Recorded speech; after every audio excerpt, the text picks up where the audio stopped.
The hidden dangers of chasing fun. Why you should stop. Let me ask you something that might feel uncomfortable. When was the last time you were truly happy, not entertained, not distracted, not amused, but deeply and sustainably fulfilled? We live in a time when fun is sold to us as the highest goal. It's everywhere, in our feeds, in our conversations, in our weekend plans.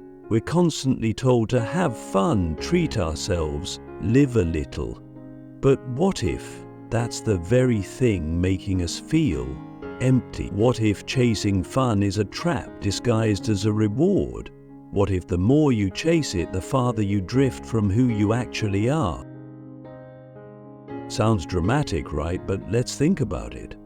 Fun is marketed to us like a drug. It's quick, it's easy, it's flashy, and like any drug, it gives you a hit, a burst of dopamine, a moment of escape. But then it fades. And when it fades, you're left with something heavier, something eerily quiet, yourself. And if you've built your life around avoiding that silence, then the absence of fun starts to feel like a kind of death. That's how deep this goes. We're not just chasing fun to enjoy life, we're often chasing it to avoid facing life. Click subscribe to this channel to get more profound insights. I'm not here to say fun is evil. That would be absurd. Of course, fun has its place. Joy, laughter, play. These are essential aspects of human experience. But that's not what we're really chasing, is it? We're not chasing joy. We're chasing stimulation. We're chasing novelty. And the terrifying part is that we don't even realize it.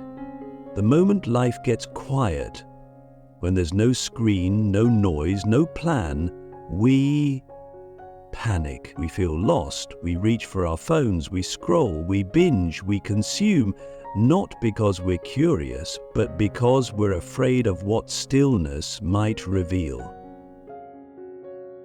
And this is where it gets philosophical, because what we're really doing when we chase fun is outsourcing our meaning. We're handing over the reins of our attention, our time, our very being to forces that don't care about us. Algorithms, corporations, entertainment industries, they exist to keep us hooked, to keep us chasing. And the more we chase, the less we ask why. Why am I doing this?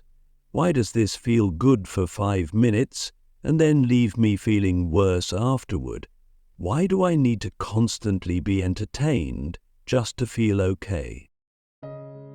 The ancient philosophers warned us. Epicurus, often misunderstood as a hedonist, didn't actually preach endless pleasure. He taught that the highest pleasure is tranquility, peace of mind, the absence of disturbance. And he argued that constant stimulation, especially the kind that comes from shallow, fleeting pleasures, ultimately leads to dissatisfaction. Why? Because it creates a hunger that can't be fed, a thirst that grows stronger the more you drink. You become addicted to the next moment, and the next, and the next, without ever arriving fully in the one you're in. And here's the scariest part. When you live like this long enough, you forget how to be still. You forget how to find joy in the quiet. You forget how to exist without being entertained. And that's when the real danger sets in, because now you're no longer choosing fun, you're needing it. You've built a life where constant distraction is the baseline, and anything less feels like suffering. You've trained your mind to avoid depth, to avoid discomfort, to avoid the very experiences that lead to real growth. Ask yourself, what do I do when I'm bored? Do I sit with it? Do I let my mind wander? Do I use it as a doorway to introspection, to creativity, to presence? Or do I immediately reach for a screen, a snack, a plan? What does that say about how I've been conditioned? And more importantly, what does that mean for my future?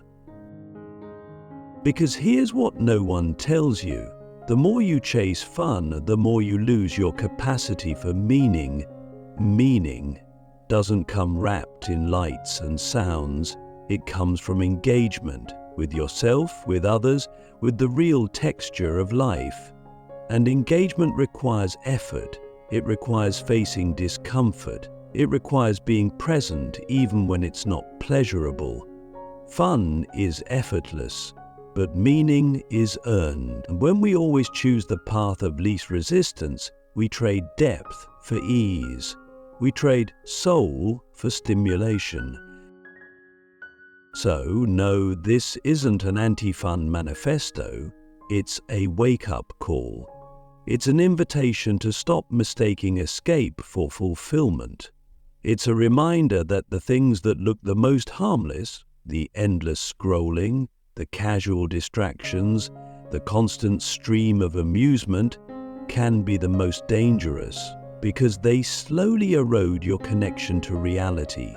They steal your attention, your time, your presence. And the worst part? They do it quietly. The pleasure paradox, how fun blinds us to what actually makes life worth living. There's a strange trick that pleasure plays on us. It acts like it's giving, but often it's taking. It whispers promises of happiness, connection, freedom, but more often than not it delivers the opposite. And the more we pursue it, the more it slips through our fingers. This is the paradox of fun. The very thing we chase to feel alive often deadens us in the long run. It blinds us to the deeper currents underneath our lives, the ones that actually lead to meaning, growth, and true fulfillment. When fun becomes the default pursuit, we begin to lose our sensitivity to subtler, richer experiences. It's like living on sugar and forgetting what real food tastes like. We rarely stop to question what it means to be fulfilled. Instead, we default to what's easy, what's familiar, what's marketed to us as pleasure. But fulfillment isn't found in the dopamine highs of entertainment or the constant novelty of new experiences. Fulfillment lives in a quieter, more demanding place. It lives in effort, in commitment, in facing reality with open eyes. Think about it. When have you felt most alive? Was it during a night of mindless scrolling or a weekend of superficial fun? Or was it when you overcame something hard? When you connected with someone deeply? When you stayed with an uncomfortable truth instead of running from it? We've been taught to believe that a good life is a fun one. But what if that's a lie? What if the best moments of your life aren't the ones that were the most entertaining, but the ones that were the most real? The moments when you were fully present, even if they were painful. The moments when you stretched beyond your comfort zone, even if they weren't fun at all. The moments when you touched something raw, something honest, something unfiltered. That's where meaning lives. Not in the highlight reel, but in the in-between spaces. The ones that demand your heart more than your laughter. We have to ask ourselves, what are we using fun to avoid? Because if we're honest, fun is often a distraction. It keeps us from sitting with our anxiety, our confusion, our emptiness. It keeps us from asking the hard questions about our purpose, our values, our mortality. And the longer we avoid those questions, the more disconnected we feel. That's the irony. We chase fun to feel alive, but over time it makes us feel numb. It makes us afraid of silence, afraid of stillness, afraid of ourselves. The greatest thinkers in history didn't glorify fun. They glorified engagement with truth, with suffering, with beauty, with service.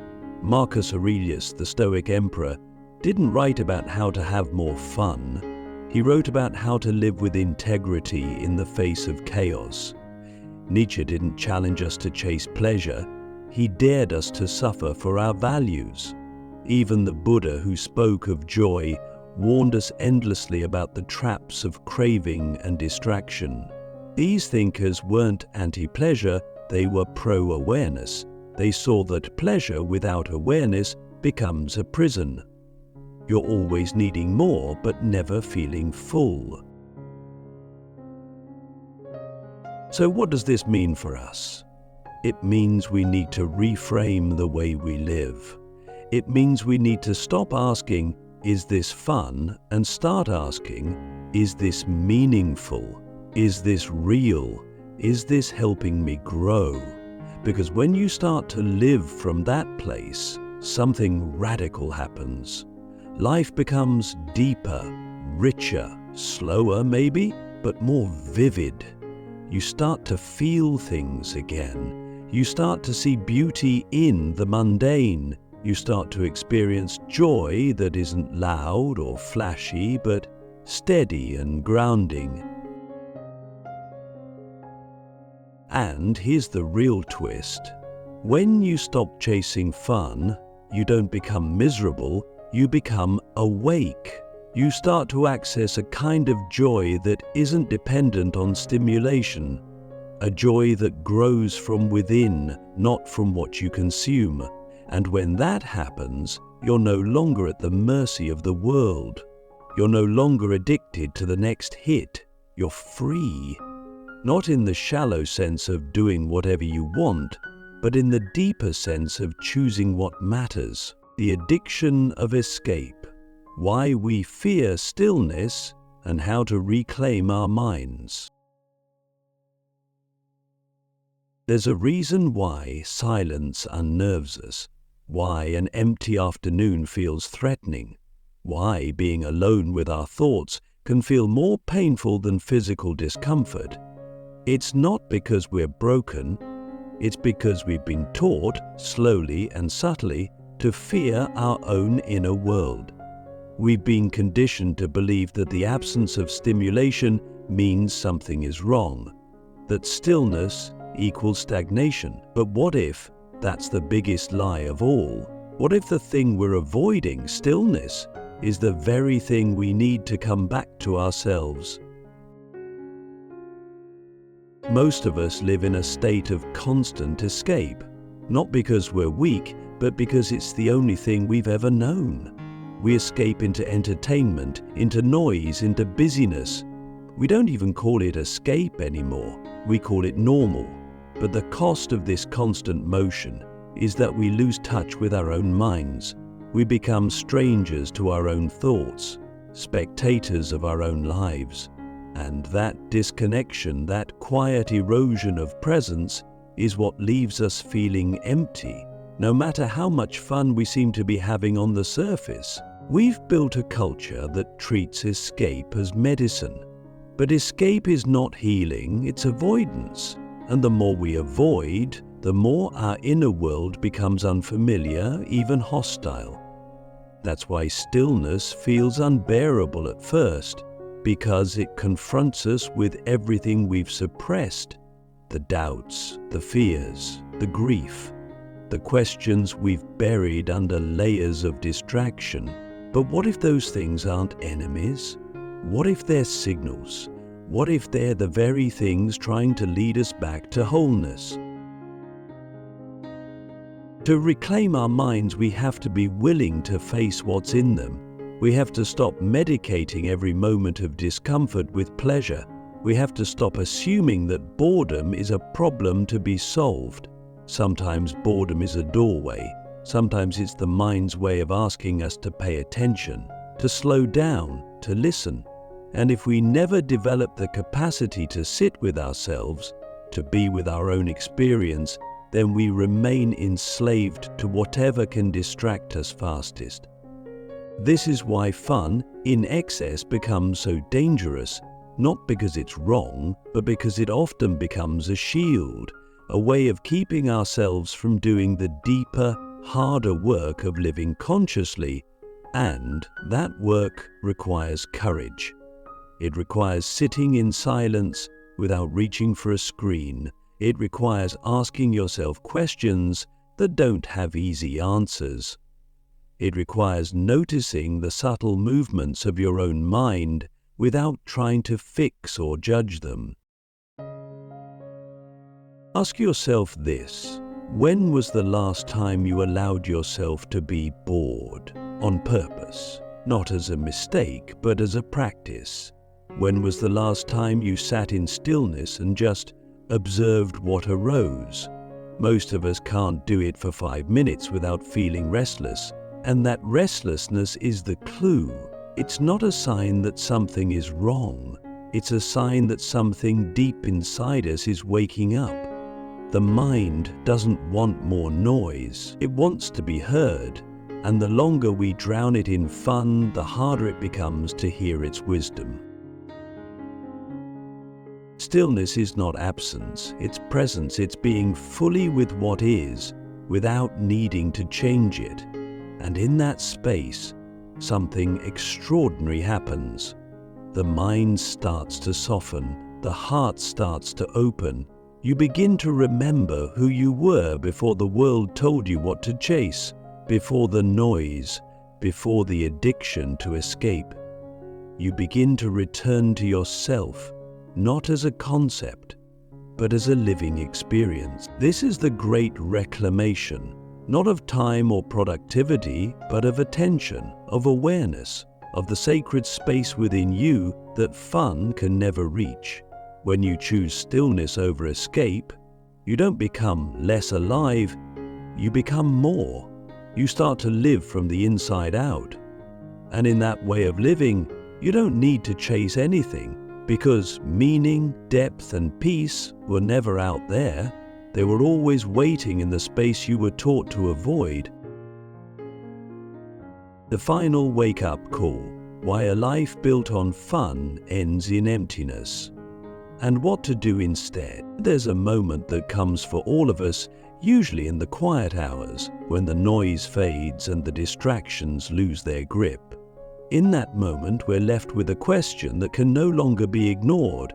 Is this all there is?